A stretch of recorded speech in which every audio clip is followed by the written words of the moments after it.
রাষ্ট্র মেরামতের নামে চা নাস্তা খেয়ে কত টাকা অপচয় করেছেন আমাদের এই অন্তর্বর্তীকালীন সরকার। আমাদের অন্তর্বর্তীকালীন সরকারের প্রধান উপদেষ্টা তিনি বেশ ভালোই 12 মাসে 13 সফর করেছেন।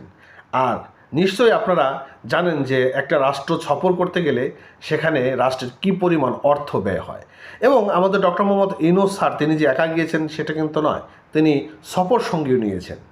তো এই যে রাষ্ট্রের যে অর্থর ব্যয়গুলো হচ্ছে, আর ঠিক সেই মুহূর্তে আমরা দেখতে পাই ঢাকা মেট্রো রেলের একটি পিলার থেকে বেয়ারিং প্যাড পরে এক যাত্রীর অকাল মৃত্যু হয়েছে।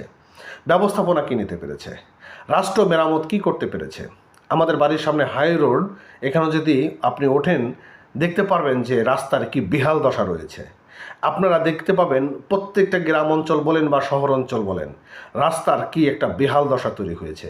অথচ রাষ্ট্র মেরামতের নামে কিন্তু হাজার হাজার কোটি টাকা ব্যয় হয়ে গিয়েছে। কি করতে পেরেছেন আমাদের রাষ্ট্র মেরামতের নামে? কিচ্ছু করতে পারেননি।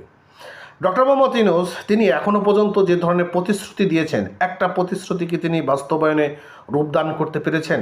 পারেননি।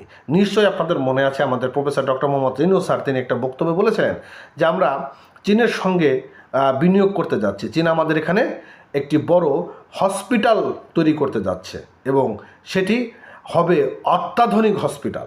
আদৌ কি সেই হসপিটালটি হয়েছে? হয়নি। জাস্ট ওই মুহূর্তে এটিই ছিল একটা ব্রেন ওয়াশ।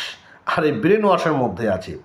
আপনারা জানেন যে আরেকটা খবর, চীন থেকে বাংলাদেশ বেশ কয়েকটি আধুনিক যুদ্ধ বিমান কিনতে যাচ্ছে।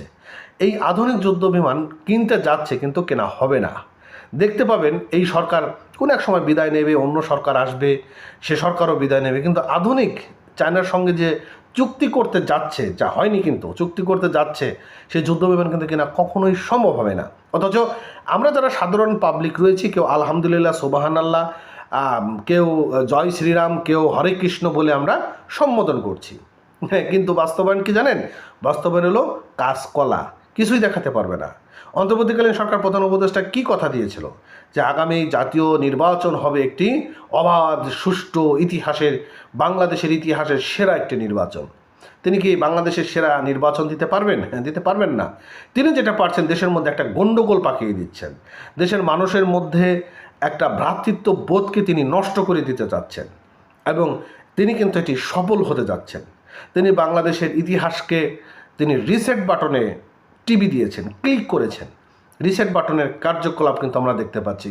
৭১-এর ইতিহাস মোটামুটি প্রায় একটা অবস্থা চলে যাচ্ছে এবং বাংলাদেশের যে জাতীয় সঙ্গীত রয়েছে এটাও কিন্তু থাকবে না, এটাও কিন্তু পরিবর্তন হয়ে যাবে এবং সেই মেটোক্লাস প্ল্যানই কিন্তু করা হচ্ছে। এবং ভবিষ্যতে দেখবেন আমার এই ভিডিওটা যদি আপনাকেও দেখে থাকেন, ভিডিওটি সেভ করে রাখবেন, প্রত্যেকটা জিনিসগুলো দেখবেন বাস্তবায়ন হবে। এবং আমাদের এই অন্তর্বর্তীকালীন সরকার যখন বিদায় নেবে, নতুন সরকার যখন গঠন করবে, যে সরকারে আসুক না কেন, এই দেশ চালাতে গিয়ে তারা একটা বড় হিমশিম খেয়ে যাবে। দেশের আর্থিক অবস্থা, দেশের উন্নয়ন অবকাঠামোর নামে যে চা নাস্তা খেয়ে টাকা অপচয় করেছে, তখন আপনারা হারে হারে বুঝতে পারবেন।